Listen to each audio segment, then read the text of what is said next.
Boots is a health and beauty company located in the UK. With about 1,900 stores across the UK, they've operated for 175 years. Boots created yearly Christmas adverts that go online and on TV to promote different products featured that year. The 2024 Boots Christmas advert is the current video out there right now, which features a non religious interpretation of Christmas and Santa Claus, and it is the rhetorical artifact I want to discuss. Let's watch it before we dive in.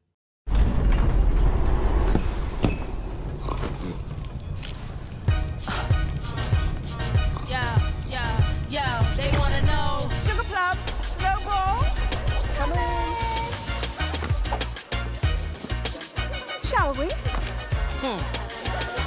How do I look? Slaying. Maya, fabulous. Billy, she'll love that. Robin. Oh, that's very them.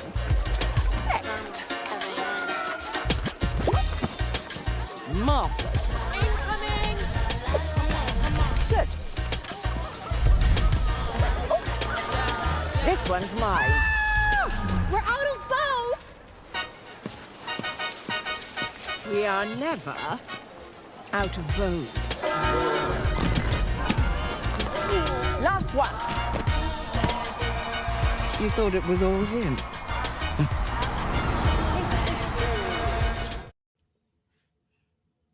After watching this, a few things jumped out to me about feminist rhetoric and feminism in general.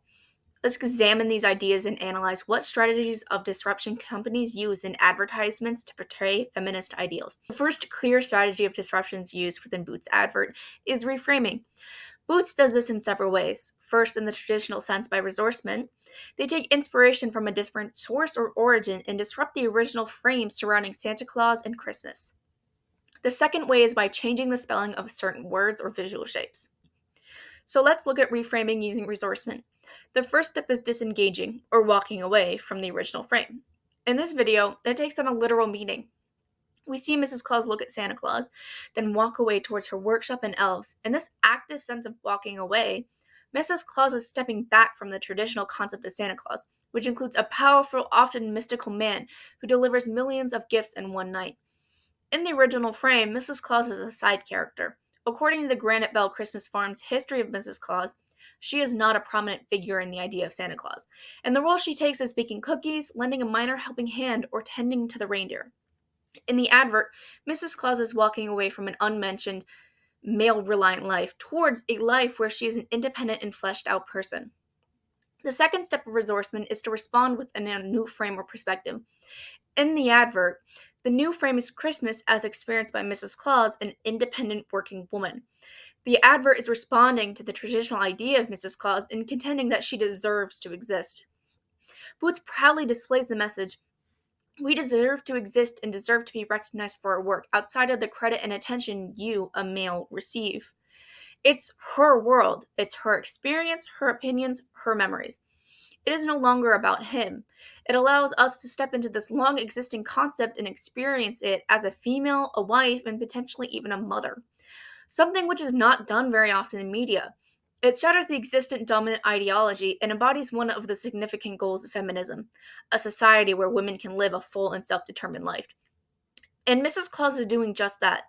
I'll later expand on it, but her workshop becomes a large symbol of a diversity and equality. Her existence is no longer contingent on Santa Claus. She can make independent decisions and think for herself. She's a good symbol for a strong feminist woman. In addition to this major perspective change, a few more subtle things change. The language shifts and diversity is finally invited.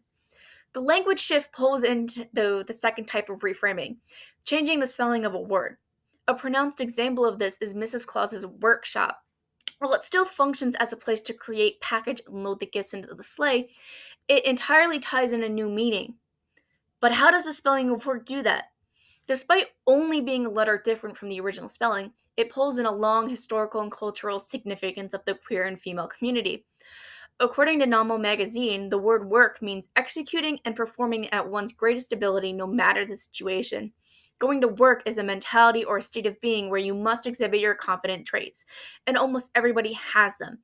It takes more than just saying you are confident.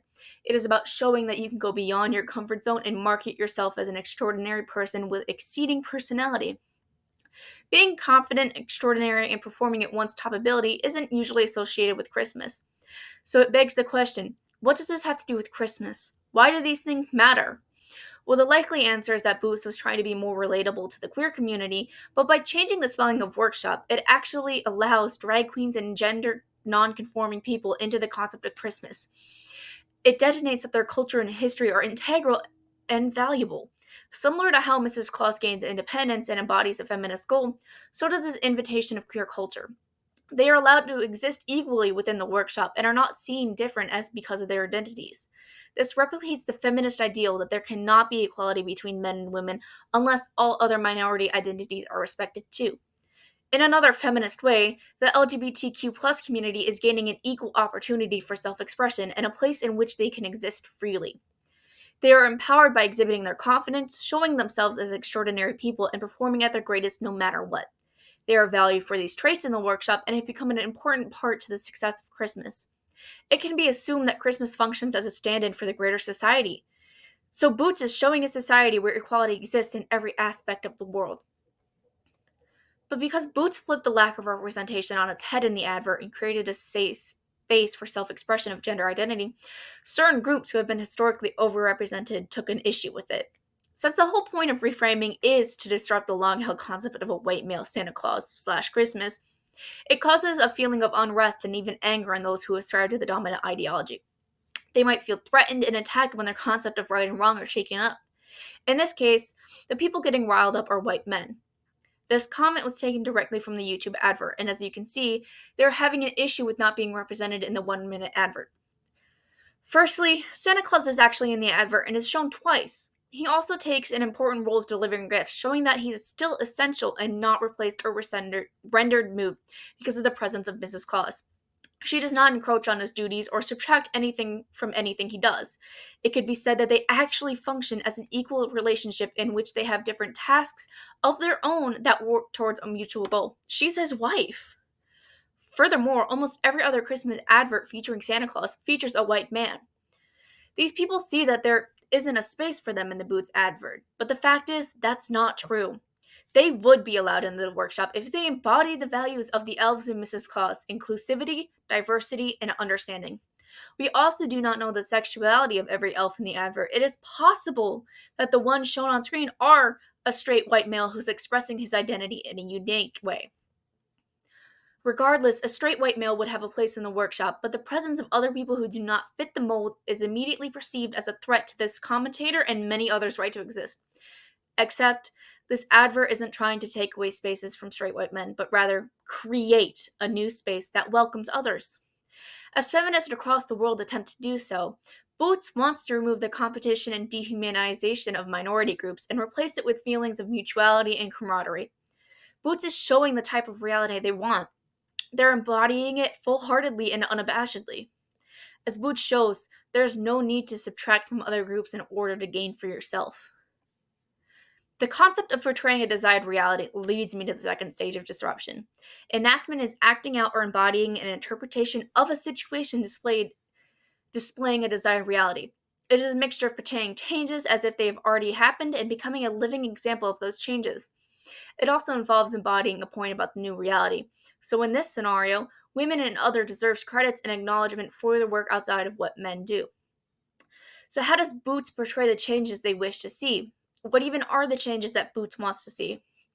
As I talked about before, the changes include a variety of different things. First, respect is a major part of it.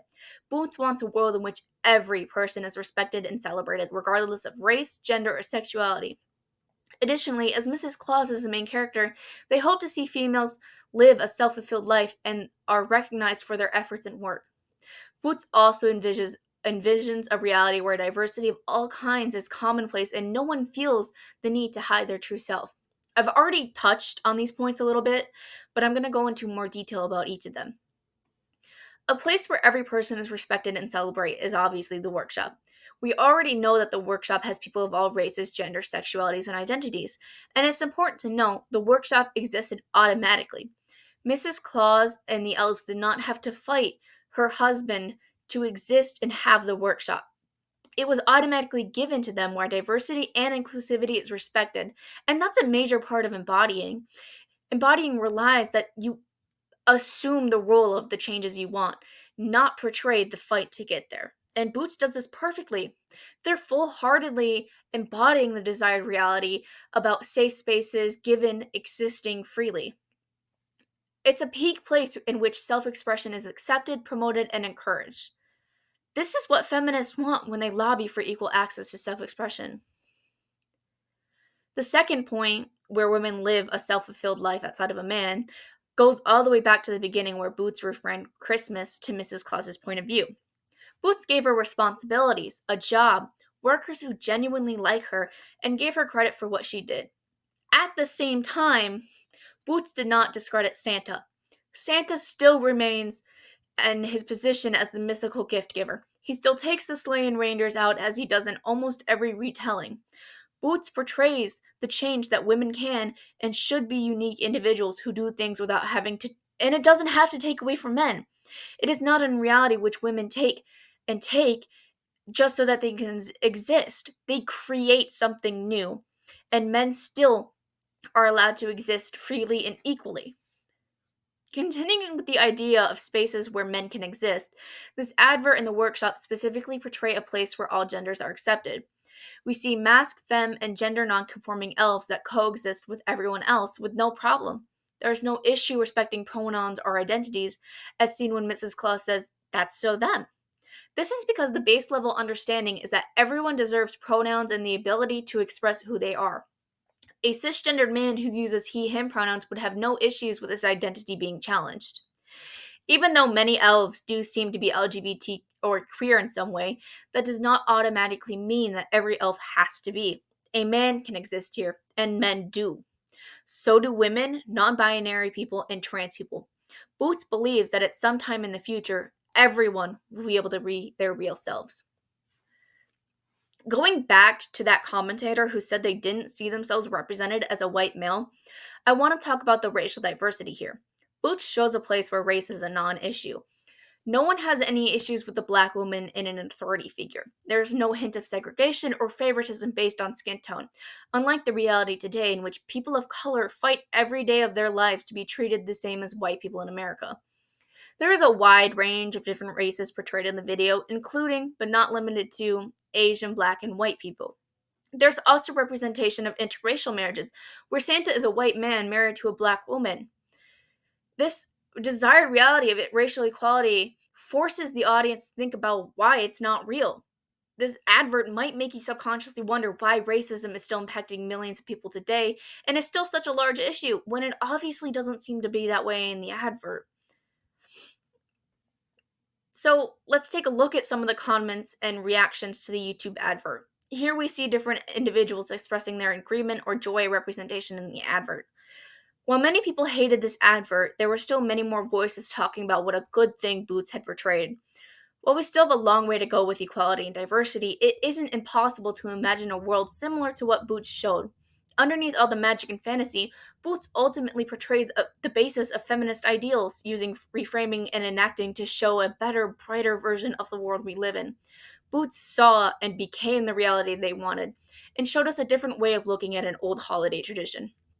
Overall, Boots did an amazing job using these feminist strategies, even though they only had 1 minute to do so.